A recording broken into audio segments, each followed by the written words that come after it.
Thank you, Presiding Officer. It's thought that the oldest library in the world was that at Ebla in Syria, and that it was founded more than 4,500 years ago.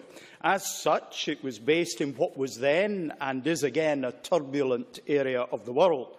After its destruction, it remained unknown until the discovery of the text of an international treaty inscribed on a clay tablet in what was later realised was a library. Today, it's a derelict archaeological site. Now, today's changes for libraries in Moray are less dramatic, but the effects of closure can be profound for the communities of Fenechty, Houtman, Portnocky and Rothes. Closure removes a source of knowledge, diminishes opportunities for learning and reduces access to vital infrastructure such as the internet. The initial proposals, which were passed by the Tory and independent councillors who run Moray Council, were to be even more draconian and were in clear breach of equalities legislation. Thankfully, some sense was restored when the legal consequences became more obvious to administration councillors. And a very vigorous community-led campaign represented in the public gallery this evening by members of the Save Our Library Moray campaign showed just how disconnected the Council had become from some of the communities it must serve. Lord Wellington, a Tory Prime Minister until he lost office over reform in 1830, was strongly opposed to education for all, fearing the consequences of knowledge. Now, I absolutely do not suggest that today's Tories hold his views, but the effects of their cuts carry the risk of a journey to increased ignorance, just perhaps what Wellington might have wished.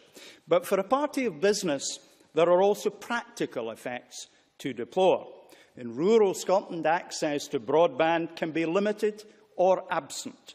For businesses big enough to pay VAT are now required to to submit their accounts online. Loss of access to the internet via their local library is more than a mere inconvenience.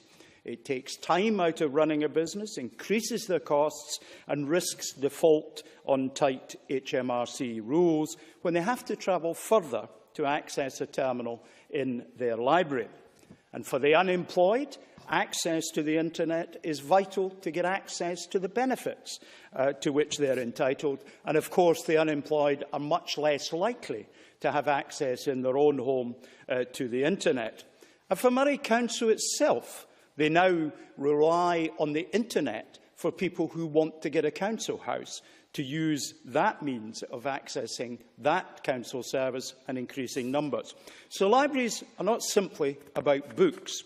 In my constituency, the communities of Fenechty and Portnocky now have no library.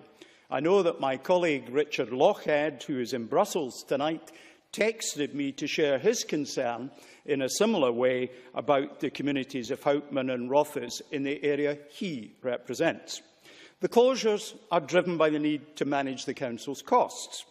When the opposition demands in this place more money to mitigate the effects of cuts from the Tory Lib Dem Westminster government, we on the government benches always ask from where that money should come. And I'm going to avoid the trap of proposing more expenditure without proposing where it should come from. There are proposals from the Council for a link road in Moray, and it's an easy cut for the Council to make, not to proceed with that.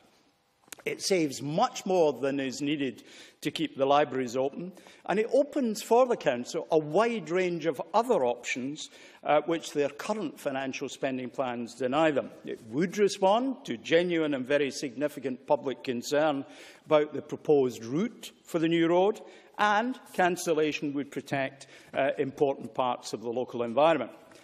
Richard Lochhead and myself joined road and library campaigners on the march and rally in Elgin on the 12th of October. It was abundantly clear that the Council's current choices are not popular with a significant part of the Moray community. Now, for the Cabinet Secretary who will be responding to tonight's debate, it's easier than it sometimes is, because it's not for her to direct Moray Council's policy on libraries, and I don't expect to hear that she's going to change her approach on that. But it may be useful to hear what value, what benefits the Scottish Government thinks are delivered by libraries. And of course, isn't it so appropriate that we're having this debate on this particular day when in our own Parliament we have an exhibition from what might be the patron saint of libraries, Andrew Carnegie, who of course was responsible for so many libraries across Scotland. On Independence Day, the 4th of July 1962, John F. Kennedy said, "To govern is to choose." The responsibilities and opportunities of the Moray Council are, of course, substantially less than those discharged by JFK, but they share, as politicians, a duty to serve. Making the right decision can enhance the lustre and reputation of those who make it. In this case, even though doing the right thing makes it more difficult for me to challenge them in future if my political opponents make the right decisions in relation to libraries. In governing, I suggest to Moray Council it's time to choose libraries rather than roads. Presiding Officer.